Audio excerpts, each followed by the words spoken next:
you'd be wrong, motherfucker. Motherfucking wrong. That's what the game is telling you.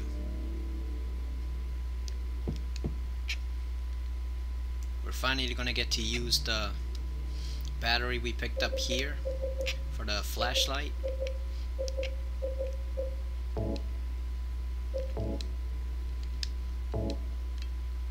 And look what happens when we put it into this son of a bitch.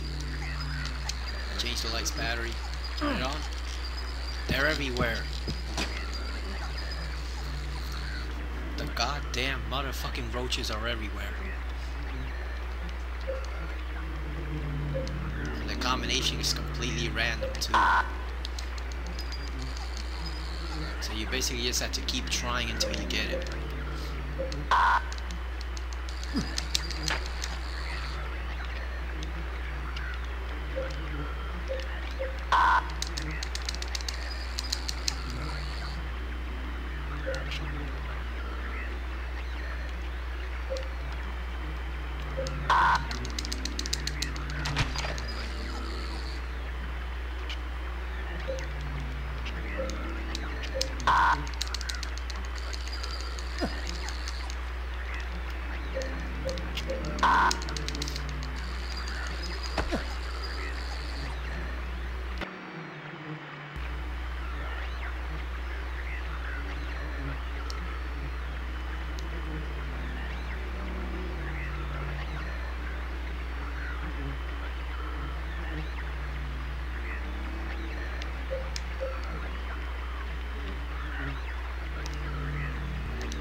Man, I hate puzzles like this where there's no hint or help, it's just a random number. It's just a random solution. I absolutely despise puzzles like this.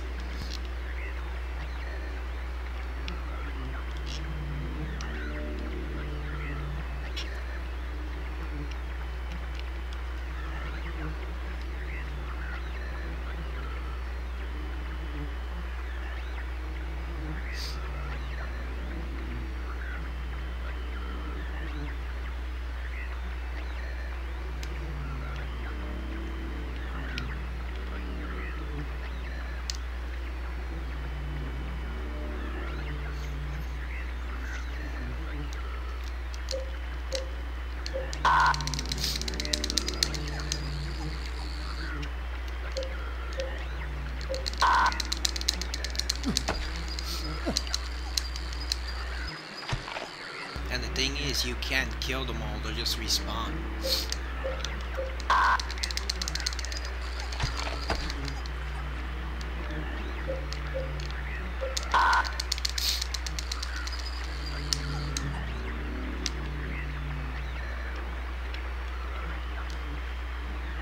Alright, so there's only two numbers, so let's just try to figure this out. I thought maybe it was one of the other ones, because usually there are three that light up, I think, that are lighted. but it looks like it's actually 2, so I guess let's just try it. Nope. Come on.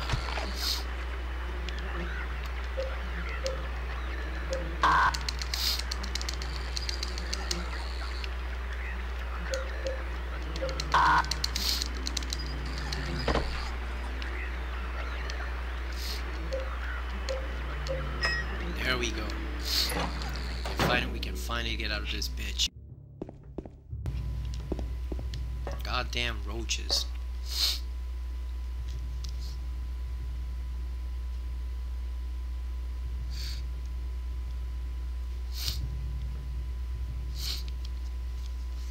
I saw something disturbing the other day.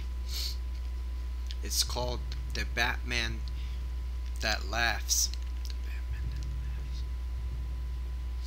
The Batman who laughs. It is one of the creepiest things I've ever seen in a comic book. Basically what happens when the Batman gets infected with Joker venom, he basically goes insane and kills everyone and takes the Robins as slaves, basically as pets. He has them in chains. It is creepy, man. And it's funny because Batman is always going on and on about how superhumans or metahumans are a danger to the world, and how Superman and Flash and all these other guys have to be controlled for their own good and all this crap. And it turns out no, Batman is the most dangerous threat to the DC universe. That son of a bitch is fucking psychotic if you break him down. Yeah, check it out. The Batman who laughs. It's a relatively new invention. I think he just came out last year, but he's already one of the creepiest things I've seen in comic books. Probably the creepiest. And like I said, it just completely tears apart Batman's argument that everyone else is the bigger danger to the DC Earth. No, he's the biggest danger to the DC Earth. He's just a goddamn psychotic terrorist mass murderer waiting to happen if he gets infected by something or goes insane.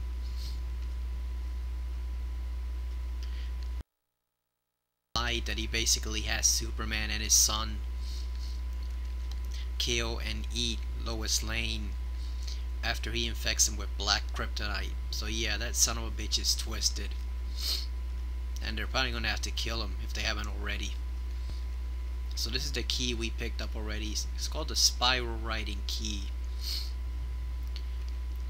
I never quite got what that is. I mean, I guess it's something to do with graphs. You know, when you would be in those old, I forgot what the class is called, but those old like drafting classes where you basically get to form shapes and stuff. I had one of those in high school, but again I forgot what it's actually called. But yeah, I guess that's it. Key with slim 3-inch long cylinder attached. The cylinder is engraved with spiral writing. Also, it's the cylinder that's engraved. It says, "'Tis thou which leadeth thee to purgatory."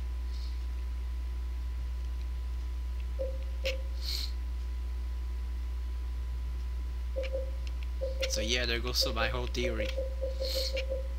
I don't know, this is what I always think about when I hear that term, spiral writing key.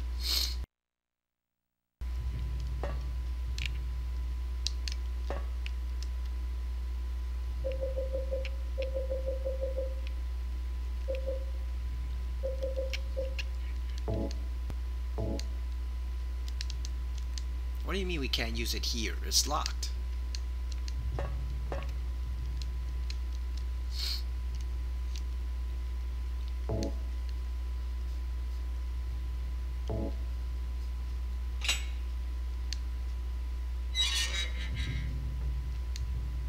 It's pitch black beyond the door. I can't tell how far the blackness stretches. Will you go down? Yes, it's not like we have any other choice.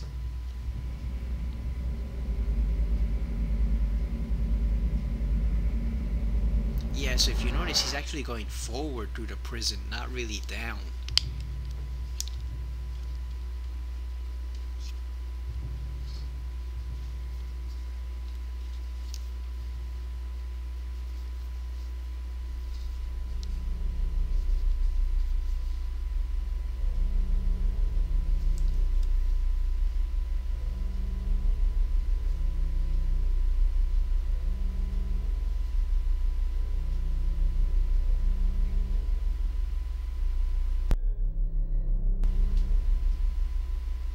Killing a person ain't no big deal.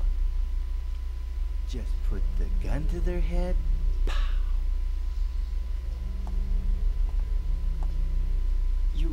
You killed him? But it wasn't my fault. He made me do it. Calm down, Eddie. Tell me what happened. That guy, he had it coming. I didn't do anything. He just came after me. Besides, he was making fun of me with his eyes, like that other one. Just for that, you killed him? What do you mean, just for that? Eddie, you can't just kill someone because of the way they looked at you. Oh yeah? Why not? Till now I always let people walk all over me. Just like that stupid dog. He had it coming too. Eddie. I was just joking, James. He was dead when I got here, honest. Anyway, I gotta run. You're going out there alone? Yeah. Eddie! Yeah, we finally meet up with another person again. And it's obvious what that is.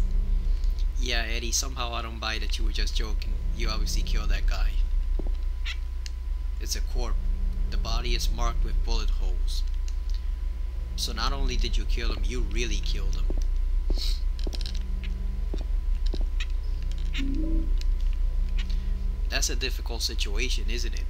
When you're in the middle of nowhere, in a haunted town, in this dark, creepy, dank-infested environment.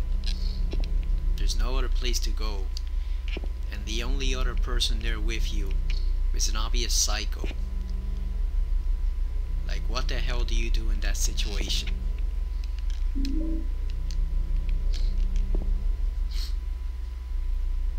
I know what I do. I'd probably shoot him first. Nah, I'm just... Got the tablet of gluttonous pig. Yeah, if that wasn't obvious enough. Kind of insensitive on the team's part, isn't it? Calling him a pig just because he's fat. Or is he a pig in spite of the fact that he's fat? Maybe that's just who he is. So look at that. That's a nice little bit of surreal meta referencing going on here. You're staring at the picture in the painting, which is the picture of the exact prison where you're standing in. The exact spot where you're standing at. Look at that. The pillars, the tables, the mess hall, everything. So now we're going full Twilight Zone with this.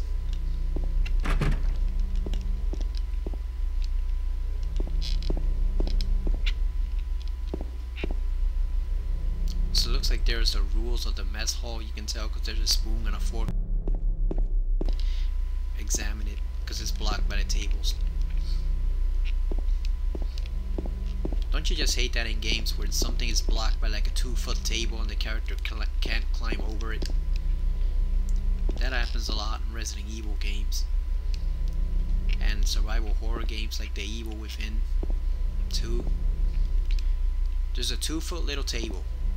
It's below your knees and you can't climb on it. You can't climb onto it and examine things. Give me a break. Come on. Really? So that's something they're gonna have to work on as games become more and more advanced. As they advance and become more sophisticated, like you have to be able to climb over tables and little stools and step ladders to examine things. That's just common sense. Tablet of gluttonous pig. Metal tablet with gluttonous pig drawn on one side. Found it in the dining room. Yeah, so that looks like an Aztec painting, doesn't it? Looks like some type of Aztec carving, which kind of gives you a hint of at what type of old gods are found in this town. Like, they are not your regular average run-of-the-mill monotheistic,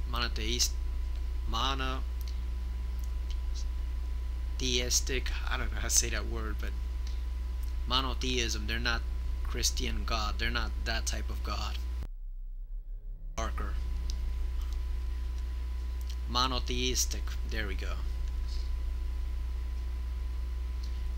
And I never noticed that before, but looking at it this way, it almost looks like that spear is going up his ass, doesn't it?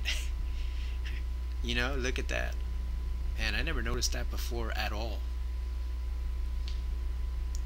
Which I guess kind of gives a hint at what happens to Eddie if he ever meets Pyramid Head. He's fucked. Look at that. They are telling you right there. That guy is 100% fucked. It's too late. It's over. There's no saving him.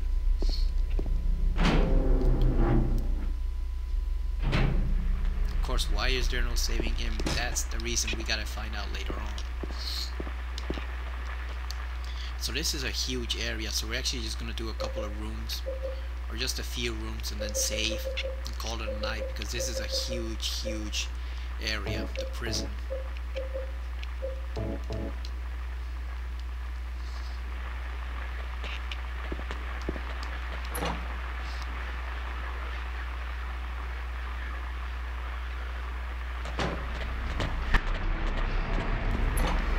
We don't want to go in there yet.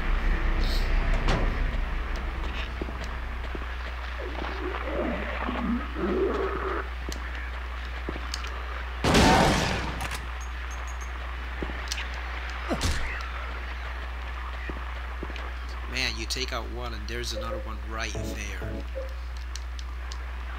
They never stop.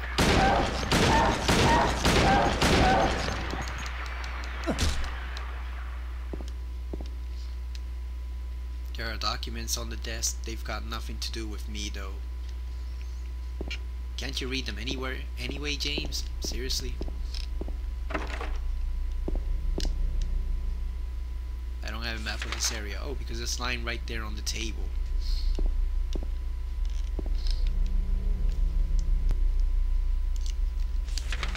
Got a map of the prison. Yeah, so you can see that's a huge area.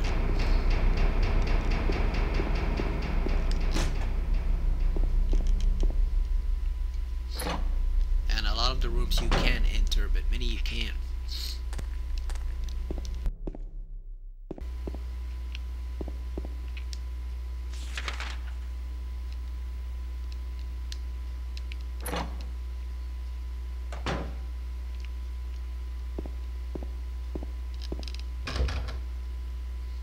Okay, it's calm now. That which means there's probably monsters lurking around in some of those rooms.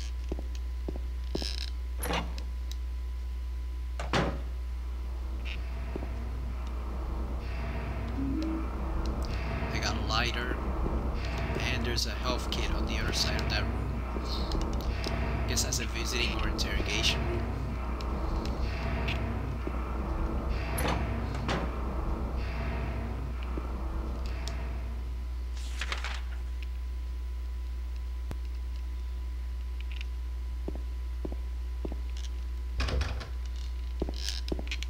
Let's just reload before we step into here, because I'm 95% certain one of those monsters right in that room as soon as you walk in through the door. Let's see, I think it's this one. Nope.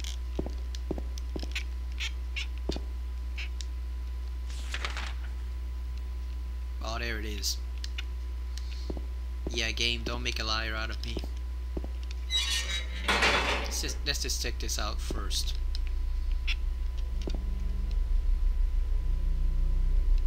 There's a cover on the ground, but I can't open it. There's only a depression left where there was probably once a handle. What, you can't use your bare hands? Nah, I'm kidding. Someone actually pointed that out once on a playthrough on YouTube, and it was kind of funny. James uses the word depression an awful lot. He can't just say ho. Like, is it to impress people? Is he a little bit sophisticated? A lot. Depression. There's a 1-inch depression on the drawer. There's a 5-inch depression on the ground.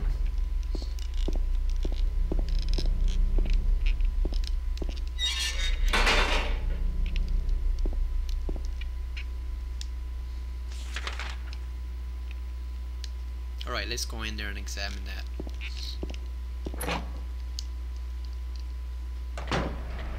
Yep, there they are.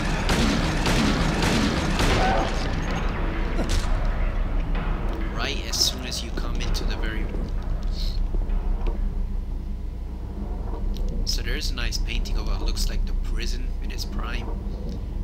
Actually looks pretty decent on the outside. I never noticed that painting before. Nice green space. Old TV. Got a first aid kit. We actually had a TV very similar to this, except larger and on the ground instead of a table until very recently. We finally gave it away last year. Oh, got an ampule. Yeah, it was time to get rid of it, but it was actually still worked pretty good for being probably like a 30-year-old some TV.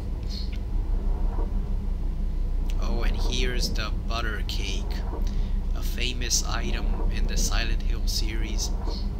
It's actually a group of fans devoted to it. They call themselves the Cult of Butter Cake. I don't know if they're still around or not, because I think that forum might have shut down. If it shut down, they moved somewhere else. But yeah, this appears a lot. You pretty much find one in every Silent Hill game after their first one through 2 to 4. So you find one in Silent Hill 2, Silent Hill 3, and Silent Hill 4. After that, they just gave up on the tradition. There's also a box of cookies, appropriately enough called Cookie. Nothing interesting here. Yeah, James, except that visibly obvious box.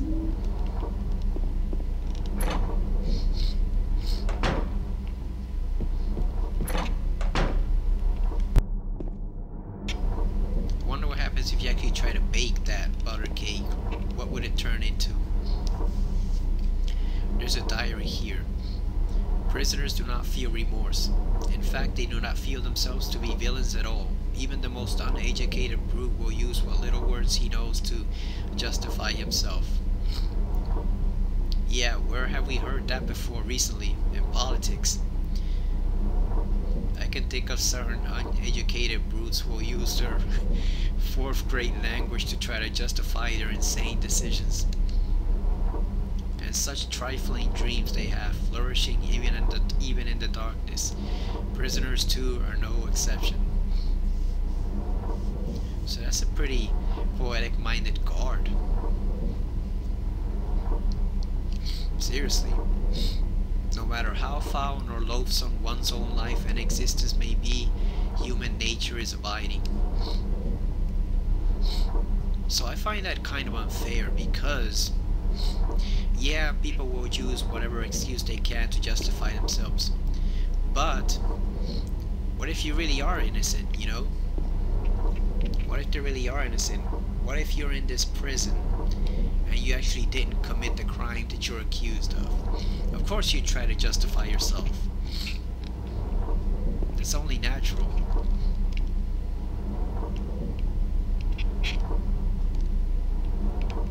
And of course this place was operating long after. That's not an excuse either.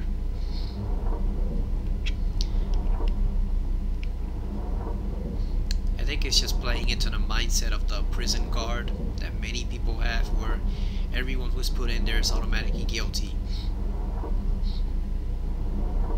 No matter what, even if the evidence tells otherwise.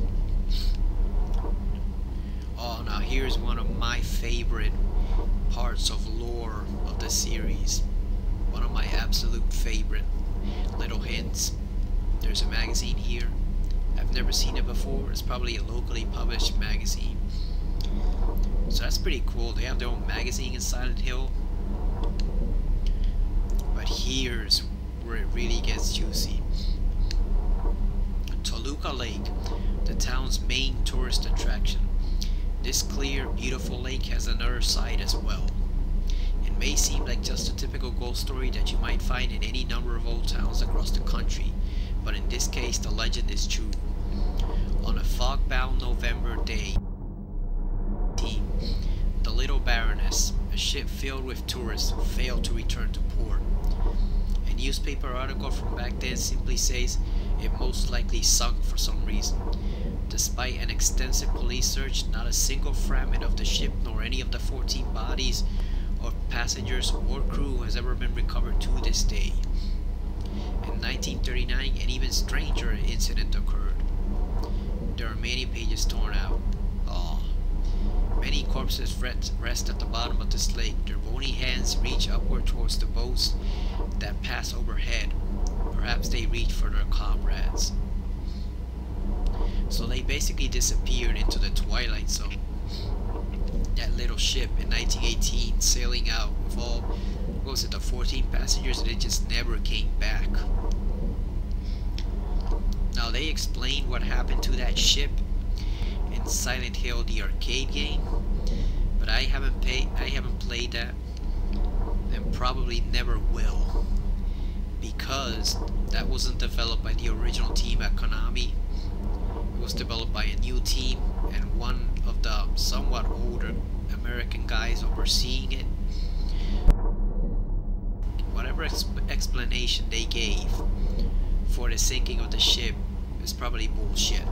Like, it's probably not what the original developers had in mind at all, but they had intended to be that. So I'm probably not gonna play that. But yeah, that I love, because it shows that even before things went terribly wrong in the town, there was still just strange stuff happening. Like with that ship, the little Baroness. Like 14 people go out on that ship and they just never come back. There's no trace of it in the lake or anywhere else. It just disappeared right into another dimension. Now that's creepy and awesome. Got handgun bullets. Yeah, my allergies are bothering me a little. Sorry about that, people. Got shotgun shells. Got more ammo. Rifle shells. And look, we finally got the hunting rifle. Man, they were armed here. I know it's a prison, but you'd think that it being abandoned, they wouldn't have that much stuff left. No, there's a ton of stuff left. Oh, and we got more rifle shells. So now we're up to what? We're up to 24.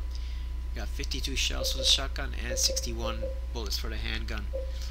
Believe it or not, that's enough to get you to the entire game, what's left of it.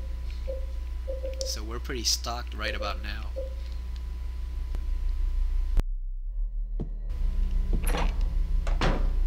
Yeah, so this town has had a strange and long history, and that kind of shows you a little bit.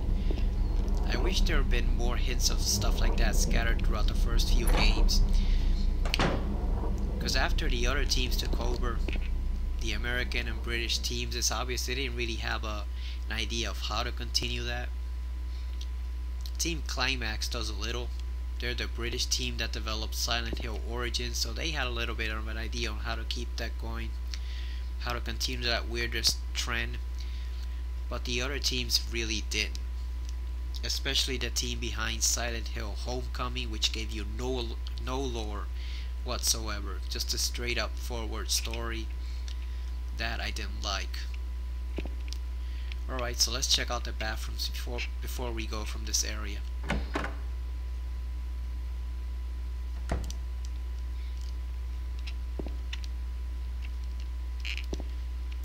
Doesn't look like there's much around. Oh, there's a save point. We're gonna need that soon.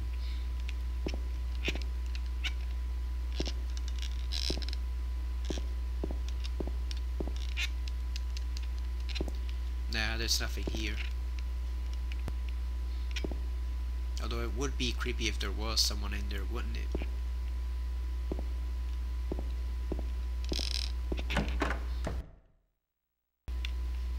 Alright, let's try the ladies' room. Bet you thought you'd never hear me say that sentence, would you?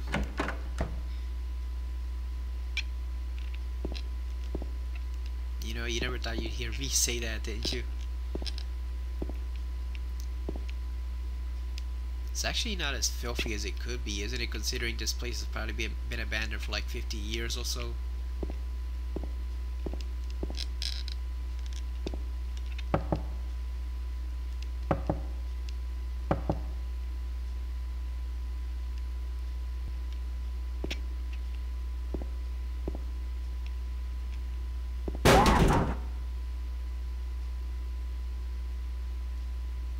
What was that? Oh, so there was someone in here.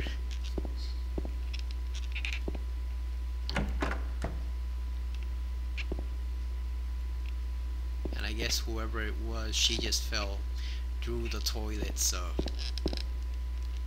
yeah.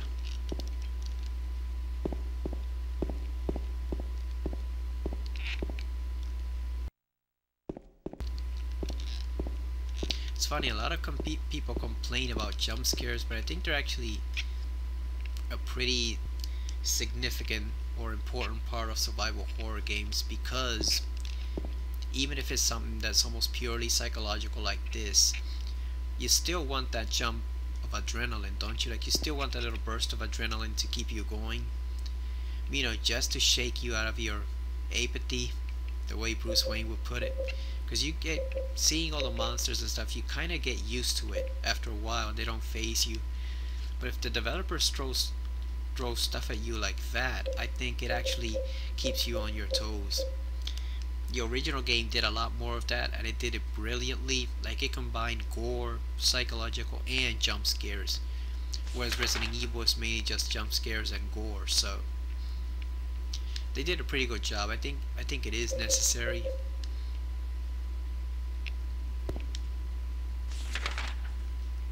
There's one more room we haven't explored, so we're gonna, let's see.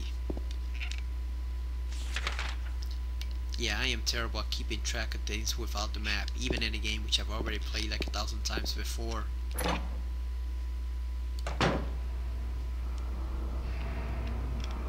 No, we were already in here.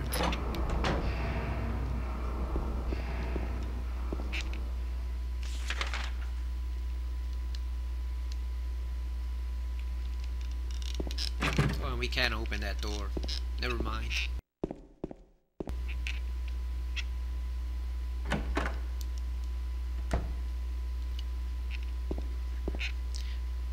So we basically need something to lift that door open. A handle of some type, so that's what we gotta find. But we're gonna do that next time, because this video's already running pretty long. Alright, so we made some good progress, but there's still a lot of the prison left. You can see we basically have this whole section left to explore. This whole wing, including this huge square right here. So that's a pretty good amount of prison cells left. So we're gonna cover that later. So let's just save here. Yeah, we're gonna save here in the bathroom. Historical Society building.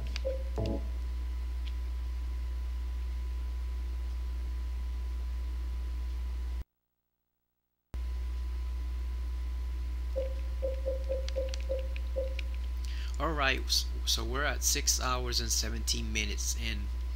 So this is not a long game. As you can see, I'm kind of trying everything to extend it a little bit longer, because otherwise it goes by pretty quick. You know, if you just breeze right through it, it's an 8-hour game at the most. So that's why I'm talking so much and bringing up anecdotes and exploring some of the little details, because otherwise the game just goes by really fast. And Silent Hill 3 will actually go by even faster. Like, that one goes by quick. You just breeze right through it. Alright, so I think I'm gonna call it a night for this, because in a few hours I'll probably have to record stuff for the Metal Gear playthrough I'm doing. So I'm gonna leave it here for now with Silent Hill 2. Thank you for watching. I hope you're enjoying this playthrough, at least the gameplay aspects of it. You know, I hope you're enjoying the gameplay parts if you don't enjoy particularly my stories. I think I'm getting better at doing commentary, but it's still, I think it is one of those talents that you basically have to possess. But I'm trying my best to make it interesting, especially since I love this game. And pretty soon we're going to be going into the final stretch, which is probably one of the best final segments of any game that I've ever played. So definitely looking forward to that. we made some good progress. And as you can see, we're really getting a lot of background on the town now, which is nice, because in Silent Hill 1 we saw the town and we saw its effect and a little bit of the history, but we didn't really know a lot of the history here. Here they're really filling in the blanks, and I think it's something that's very cool, because I find it's something not a lot of games do nowadays. Like even with the Evil Within 2, it's a great game. It's a huge improvement over the first, but I noticed they don't really fill in a lot of the blanks with regards to Union's development and Mobius and Sebastian and all that stuff. So, you know, I think this is an aspect of game design or development that, except for Nintendo and a couple other teams, has pretty much fallen by the wayside. Like even in Uncharted, you barely get any background on some of the characters sometimes, or some of the settings. They just throw you right into those settings and places. They don't take the time to carefully build up the world like this game does. And I always find it pretty cool how Team Silent put all of this work into developing this town and making it feel like a really like a living, breathing town. Especially here, where there's this whole section and background of the Civil War prison camp, which a lot of other series won't even go into it. They just throw you into prison, have you go in, go right back out, exactly why it was there or what it was for. So yeah, this is definitely one of the greatest achievements of PlayStation 2 gaming. Like, if you ask me, this and Metal Gear Solid 2, Metal Gear Solid 3, and a few other examples were really when game developers were at their prime. So I'll show you more of it next time. Again, thank you for watching, and I'll see you again next time on Silent Hill 2. And as that creepy game show host from the elevator would say, see you again sometime. Bye bye.